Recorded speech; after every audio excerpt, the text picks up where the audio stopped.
ठीक बोल। तो गाइस ये किला हमारा गावनी का राजा साहब का ये गेट है। यहाँ पे हमारे राजा रानी रहते थे। ये देखिए पुराने सामान पड़े हैं। दिखाओ भाई दिखाओ। ये देखिए गुफाएं हैं। ये राजा रानी रानी जी इधर से देखती थी। ये यहाँ से गेट है। ये सुरंग जा रही है अंदर। अभी स्कूल बना दिया तो यहाँ से दरवाजे बंद कर दिए। ये ये पुरानी दीवारें है, ये पुरानी बहुत पुरानी।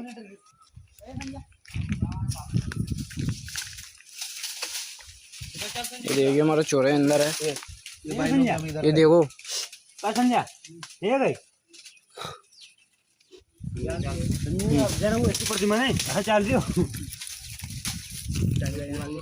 इधर मत चालो रे उठी उठी दे पार्टी करकना का बाबू जो को लागू उठी रहा था मरमुरा जाना नहीं टेम से